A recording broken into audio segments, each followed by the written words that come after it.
ایک آدمی جس نے بے جان دھات میں جان ڈال دی، ایک شخص جس نے 40 دن میں پوری قوم کو بہکا دیا، ایک فتنہ جو آج بھی زندہ ہے۔ یہ ہے سامری کی حقیقی کہانی جو خود اللہ تعالیٰ نے قرآن پاک میں بیان فرمائی ہے۔ لیکن کیا آپ جانتے ہیں سامری نے کس چیز کو دیکھا جو کسی اور نے نہیں دیکھا؟ سونے کا بچڑا آواز کیسے نکالنے لگا؟ اور کیا واقعی سامری پر ایک ایسی لعنت پڑی کہ کوئی اسے چھو بھی نہ سکا؟ السلام علیکم ورحمۃ اللہ وبرکاتہ۔ میں ہوں ایم اے چودھری اور یہ ہے نجات ٹی وی۔ آج میں آپ کو لے کر جا رہا ہوں 3000 سال پیچھے صحرائے سینا کی وادیوں میں، جہاں شیطان نے اپنا سب سے بڑا جال بچھایا۔ اور یہ کہانی آپ کو سکھائے گی کہ آج کل کے جدید سامری کیسے پہچانیں۔ لیکن پہلے چینل کو سبسکرائب کریں، بیل آئیکن کو دبائیں اور لائک کرنا مت بھولیں، کیونکہ یہ کہانی اتنی حیرت انگیز ہے کہ آپ آخر تک دیکھے بغیر نہیں رہ سکیں گے۔ تو چلیے شروع کرتے ہیں، بسم اللہ۔ یہ واقعہ ہے حضرت موسیٰ علیہ السلام کے دور کا۔ بنی اسرائیل، وہ قوم جس نے کیا کیا دیکھا تھا۔ 9 عظیم معجزات فرعون کے دربار میں، سمندروں کا 2 حصوں میں بٹنا اپنی آنکھوں سے، فرعون کا ڈوبنا پوری فوج کے ساتھ، بادلوں کا سایہ صحرا کی تپش میں، من و سلوہ آسمان سے کھانا۔ اللہ تعالیٰ قرآن پاک میں فرماتے ہیں، اور ہم نے بنی اسرائیل کو سمندر پار کرایا، پھر فرعون اور اس کے لشکر نے ان کا تعاقب کیا سرکشی اور زیادتی سے۔ یہ قوم تھی جسے اللہ تعالیٰ نے چنا تھا۔ یہ وہ لوگ تھے جنہوں نے زندہ معجزے دیکھے تھے۔ لیکن انسان کی فطرت دیکھیں، جب یہ قوم صحرا سے گزری تو راستے میں ایک قوم کو بت پوجتے دیکھا، اور انہوں نے حضرت موسیٰ علیہ السلام سے کہا، اے موسیٰ علیہ السلام، ہمارے لیے بھی ایک معبود بنا دو جیسے کہ ان کے معبود ہیں۔ حضرت موسیٰ علیہ السلام نے فوراً ڈانٹا، تم لوگ بڑے جاہل ہو، جو کچھ یہ لوگ کر رہے ہیں وہ برباد ہونے والا ہے۔ لیکن یہ بیج بنی اسرائیل کے دلوں میں بو دیا گیا تھا، اور سامری یہ سب دیکھ رہا تھا اور منصوبہ بنا رہا تھا۔ اور پھر وہ تاریخی لمحہ آیا جب اللہ تعالیٰ نے حضرت موسیٰ علیہ السلام کو حکم دیا کہ وہ کوہ طور پر تشریف لائیں تاکہ انہیں تورات عطا کی جائے۔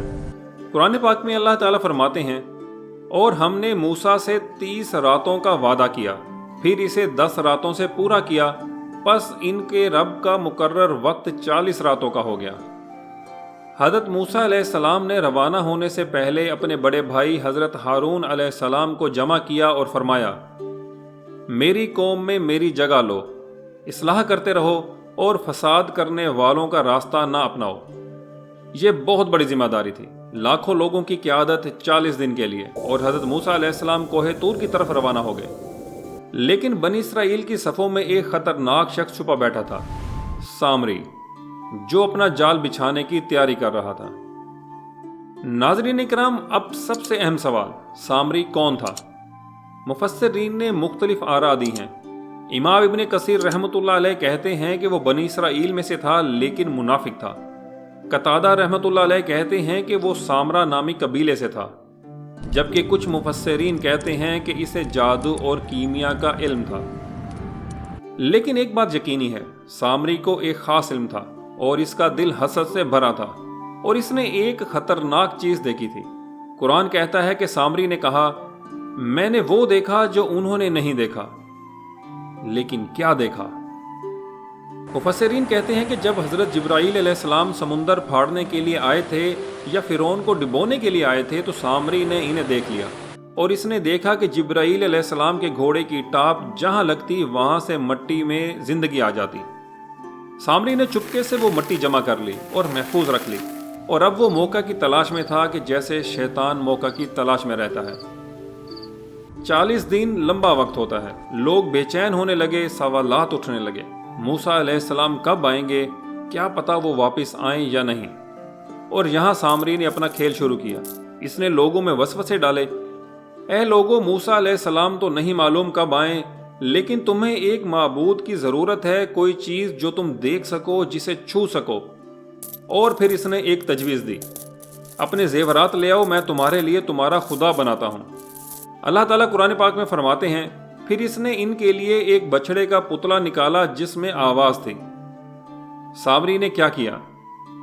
سب سے پہلے لوگوں سے سونے کے زیورات جمع کیے، پھر انہیں پگھلا کر ایک بچڑے کی شکل بنائی، اور آخر میں کیا ایک اصل جادو۔ سامری نے وہ مٹی لی جو اس نے جبرائیل علیہ السلام کے گھوڑے کی ٹاپ سے اٹھائی تھی اور اسے بچڑے کے منہ میں ڈال دیا۔ تو میں نے فرشتے کے نشان سے ایک مٹھی بھر لیا اور اسے ڈال دیا، اور حیرت انگیز بات، بچڑا آواز نکالنے لگا جیسے کوئی جانور بولتا ہے، ہمبا ہمبا۔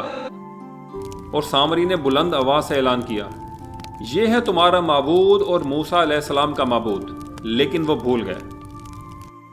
اور یہ بہت تاریک لمحہ تھا، لاکھوں میں سے بہت سے لوگ اس فریب میں آ گئے۔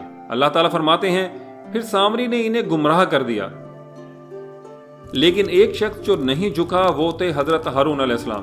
انہوں نے فوراً قوم کو روکنے کی کوشش کی، اور یقیناً ہارون علیہ السلام نے ان سے پہلے ہی کہہ دیا تھا کہ اے میری قوم، تم اس کے ذریعے آزمائش میں ڈالے گئے ہو، بے شک تمہارا رب رحمان ہے، پس میری پیروی کرو اور میرے حکم کی اطاعت کرو۔ لیکن قوم نے جواب دیا، انہوں نے کہا کہ ہم اس کی عبادت سے باز نہیں آئیں گے جب تک موسیٰ علیہ السلام ہماری طرف واپس نہ آ جائیں۔ تصور کریں کہ حضرت ہارون علیہ السلام کی مجبوری کیا ہوگی۔ ان کے سامنے دو راستے تھے۔ پہلا راستہ طاقت سے کام لیں لیکن خانہ جنگی ہو جائے اور خون بہنے کا خطرہ تھا۔ دوسرا راستہ صبر کریں اور حضرت موسیٰ علیہ السلام کا انتظار کریں۔ انہوں نے صبر کا راستہ چنا، کیونکہ حضرت موسیٰ علیہ السلام نے کہا تھا کہ فساد کرنے والوں کا راستہ نہ اپناؤ۔ چنانچہ حضرت ہارون علیہ السلام تنہا اللہ سے دعائیں مانگتے رہے، اور پھر 40واں دن مکمل ہوا۔ حضرت موسیٰ علیہ السلام تورات لے کر کوہ طور سے واپس لوٹے، لیکن دور سے جو منظر دیکھا وہ دل دہلا دینے والا تھا۔ اللہ تعالیٰ قرآن پاک میں فرماتے ہیں، اور جب موسیٰ علیہ السلام اپنی قوم کی طرف لوٹے غصے میں رنجیدہ، لوگ سونے کے بچڑے کے گرد ناچ رہے تھے، گا رہے تھے، سجدے کر رہے تھے۔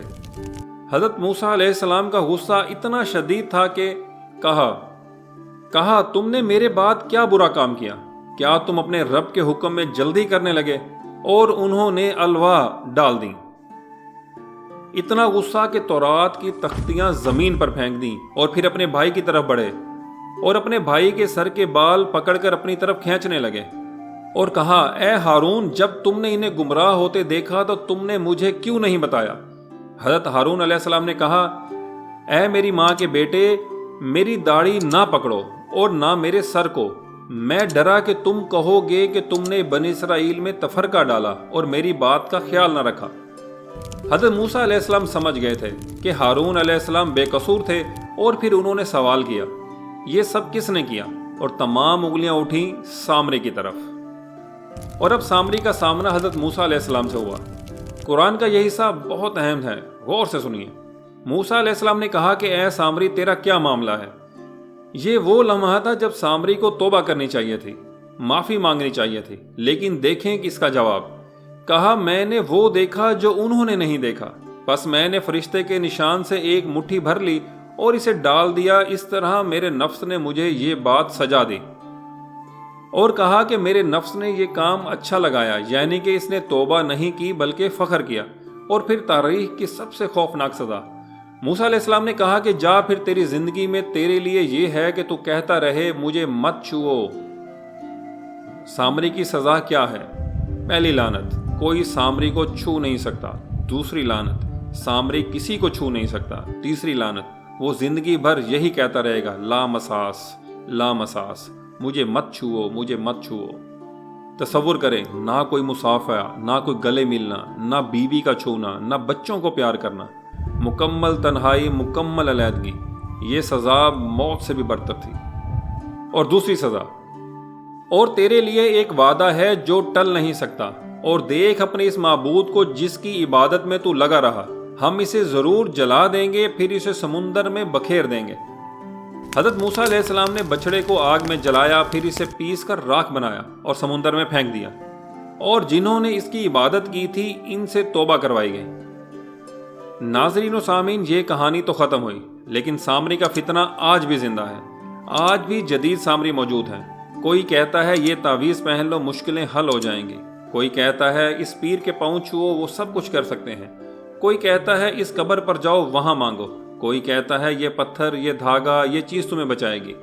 یہ سب آج کے سونے کے بچڑے ہیں۔ قرآن نے یہ واقعہ کیوں بیان کیا؟ تاکہ ہمیں سبق ملے۔ پہلا سبق، معجزے دیکھنے کے بعد بھی ایمان کمزور ہو سکتا ہے۔ دوسرا سبق، شیطان ہمیشہ موقع کی تلاش میں رہتا ہے۔ تیسرا سبق، جھوٹ میں بھی چمک دمک ہو سکتی ہے۔ چوتھا سبق، حق پر ڈٹنا چاہیے، اکیلے ہی کیوں نہ ہو۔ پانچواں سبق، شرک کا انجام تباہی ہے۔ یاد رکھیں، اللہ کے سوا کوئی معبود نہیں، نہ کوئی پیر، نہ کوئی قبر، نہ کوئی تعویذ، صرف اور صرف اللہ۔ اللہ تعالیٰ فرماتے ہیں، تمہارا معبود صرف اللہ ہے، جس کے سوا کوئی معبود نہیں۔ اگر آپ کو یہ کہانی پسند آئی تو لائک کریں، شیئر کریں، کمنٹ میں بتائیں کہ آپ نے کیا سبق سیکھا۔ یاد رکھیں، نجات صرف اور صرف توحید میں ہے۔ اللہ حافظ۔ السلام علیکم ورحمۃ اللہ وبرکاتہ۔